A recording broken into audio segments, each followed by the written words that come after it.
Welcome to the Real News Network in Baltimore. I'm Kim Brown. At least one person is dead after heavy rains triggered major flash floods in and around Raleigh, North Carolina over the past couple of days. The Crabtree Creek, just north of downtown, rose 17 feet in 24 hours since Monday.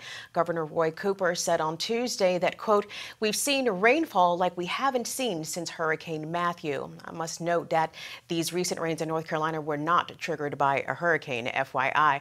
Climate change is happening, but in addition, some American communities and cities are bearing the brunt of environmental justice problems. Think of the water crisis in Flint, Michigan, the lead contamination of the soil and water in East Chicago, Illinois, and of course the ongoing resistance by the Standing Rock Sioux tribe in North Dakota against the construction of the Dakota Access Pipeline. So why aren't we seeing major political action on these problems? Why do both major political parties, essentially the people who are in charge of our government, why do they make the environment an ancillary issue instead of giving it the urgency and the priority that it obviously deserves? Well, to discuss this today, we're joined with Nina Turner. She is a former state senator of Ohio. She was also a principal surrogate for Senator Bernie Sanders' presidential campaign of 2016, and she's also the host of the upcoming Real News program, The Nina Turner Show. She joins us today from Ohio, I assume. Nina, where are you at today? Yes, I am in Cleveland, Ohio today. Welcome. Well, as always, we're glad to have you here, Nina. So, Senator, let's break this down into sort of two parts, if we could, like the environment at large with rising seas, more powerful storms and hurricanes and the like, and the environmental justice part, the sort of willful neglect of citizens in communities like Baltimore, like Cleveland, like Flint, and countless others across the country. So let's start here, if we could, with the environmental justice perspective. Why is it that the major parties, both Republican and Democrat, don't seem to make the issues like lead contamination, like air pollution, like all these different public health impacts that are a direct result of environmental toxicity? And thank you for that, Kim. And the major reason is because those communities that are the most impacted tend to be your poorer and browner communities. And I don't want to leave out our Appalachia sisters and brothers, but they tend to be poorer. And so politicians and politics dictates that you answer to the people who vote the most, and you also answer to the people who give the most money. And that is the unfortunate aspect of politics right now. And let's also take another look at a piece that was published on thegrist.org, because it's not just the political parties who ignore these communities and ignore these issues. The major media outlets also do a very paltry job of giving time and attention to climate change stories and stories about environmental justice. You know, Flint, hate to put it like this, but was actually pretty fortunate that someone like Rachel Maddow from MSNBC seized upon the story and took it national, although it sort of faded from the headlines. But had it not been for a major news outlet sort of breaking the story for the rest of the country, we would not have known about it. But that is not really typical of these environmental justice problems that are affecting countless communities across this country. Yeah, true that, Kim. And yes, big ups to Rachel Maddow and her team. And I wish more outlets would do exactly what we're doing right here at The Real News, because the one thing that we do have in common as human beings, not just in our country, but all across the world, is that we need a stable environment. We need Mother Nature. We need Mother Earth to be well, and we are making her sick. And so extreme weather that you identified, in your introduction, droughts, all of those things have an impact on how we get food, or if we get food, whether or not people are moved by push and pull factors that happen because something is not going right with the environment. And, it's not sexy enough. It doesn't get as many clicks as some of the other things. One thing in the media, if it bleeds, it leads. Well, it's not bleeding enough. But there is going to be a day of reckoning, Kim, and we all know that. And while Flint is the canary in the coal mine, I read a study, I think Rutgers University did it, but that there are 3,000 other municipalities and areas in the United States of America that have higher lead levels than Flint. And so whether it's old pipes or lead in the paint or lead in the soil where children play in the playgrounds, this is a serious issue because lead can destroy the cognizant capacity or the brain capacity, the quality of life for so many young people. So to me, this should be the number one priority because it impacts every single other thing that we care about.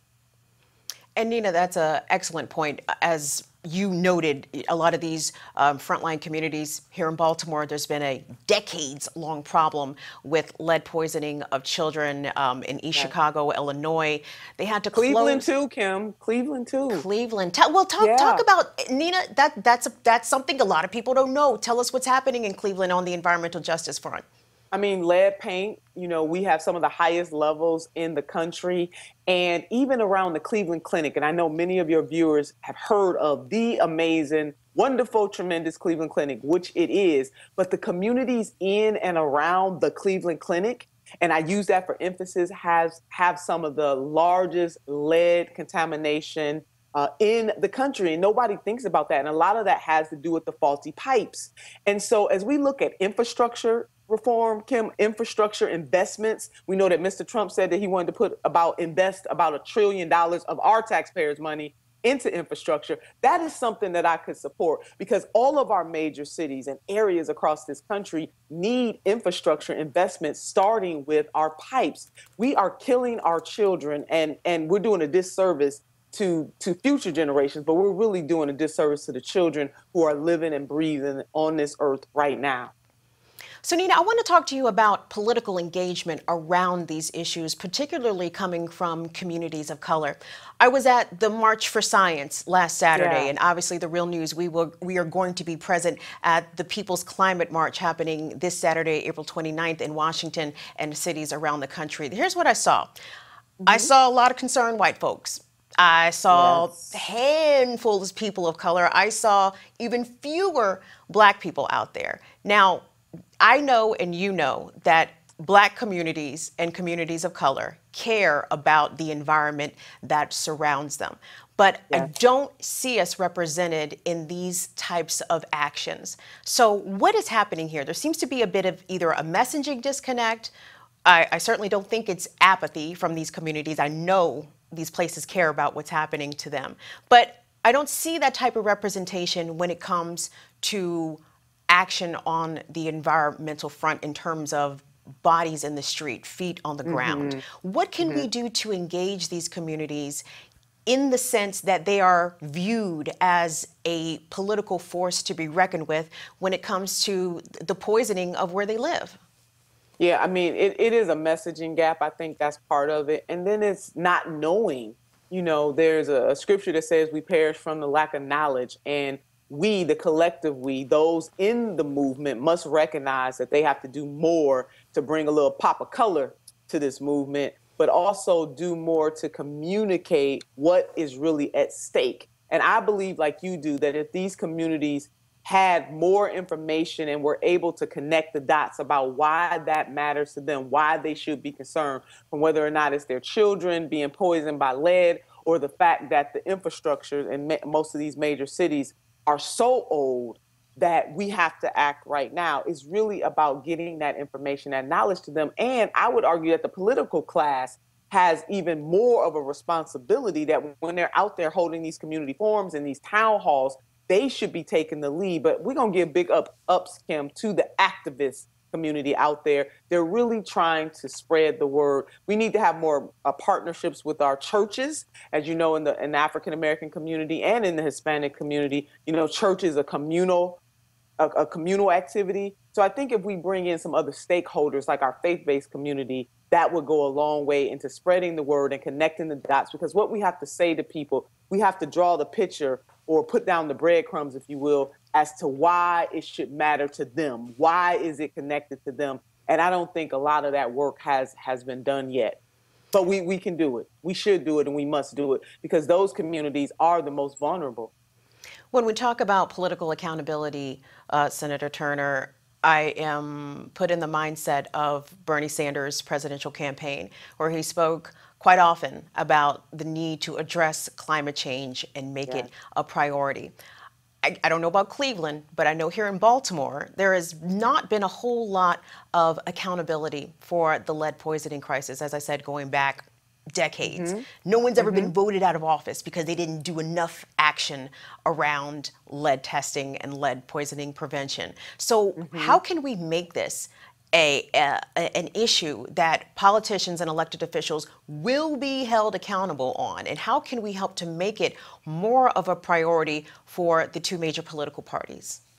Well, each of us, this great change, any great change, whether it's here in our country or in Baltimore, Cleveland, or in the nation or the world, really comes from the bottom to the top. And so we need the forces, more forces of people power to make sure that our elected officials know that out of all the priorities that are being expressed, that environmental justice or climate change should be in the top three. You mentioned Senator Sanders, Kim, and I remember a debate, and I don't know if you remember this particular debate, but Senator Sanders said that climate change was the number one. I think they were talking about war at the time. And he said that climate change was the number one threat to our country and to the world. And he almost got laughed off the stage because people wanted to talk about Syria and they wanted to talk about, perpetual wars, but he laid it out there. And in that moment, showing his leadership, that he was going to stick to what he believed was the biggest threat. And I certainly agree with him on that, that if you have droughts and people can't get food, if you have lack of water and people can't get something to drink, and even when you do have water, it's tainted water, when we're messing with the cycles of spring, summer, fall, and winter, all of those things have an impact on our quality of life as human beings. And you know what, Kim, if we don't, the collective we, if we don't do something to change this actively in our own homes, our own communities, and this nation, we are given a death sentence to generations yet unborn. And that is why we all have to care about it. So, Kim, we're going to put some cool on climate justice. We're going to put some cool on this and get more people engaged, because we cannot do it without the grassroots. Well, Nina, let me ask you from your personal perspective, do you agree with Senator Sanders? Is climate change the number one threat facing the global population, not just the wars that are occurring in different pockets around the planet? I do. I never thought that I would feel that way. You mentioned how communities of color, I mean, for me, it's about income and wealth inequality and voting. Those have always been my key foundational issues. But when you think about the whole notion that in order for us to fight for any of those things, we have to have an earth that is stable. We have to have clean water. We have to have fresh air. And this is happening all over the world, and people are being displaced. So we think we have a refugee crisis now. Imagine if we had a major catastrophe linked to the earth, linked to major storms. That will impact all of us. So absolutely, climate change has to be up there in the top three, because it is the nexus to everything else that we care about. So yes, the senator was right, and he was bold and brave not to change his stance on that, even though he was taunted for saying that. And Senator Sanders definitely pulled his opponent at the time, Hillary Clinton, leftward on those issues. I even think Yes. he even spurred President Obama at the time and pulled him a little leftward on that to spur along the Paris climate agreement that the United States is a Yes. signatory on. So, Unfortunately, our current president doesn't care about any of that. And that's why we can't, wait on him or wait on his administration. We must continue to push. And big ups to the scientists. Now, Kim, now when you get the scientists upset, you saying something. And for them to come out as a collective, as a profession that really cares about this world, and they care about what they do every single day, that is a big deal. We ought to listen to the scientists, because they know, and they really are the prophets speaking out before we get to such a crisis that we can't do anything about it. So thank you so much. And I hope, we should listen, the viewers should get involved. well, I think our viewers are definitely engaged. There's going to be a contingent in Washington, D.C. on Saturday, April 29th for the People's Global Climate March. And we're going to be out there broadcasting live.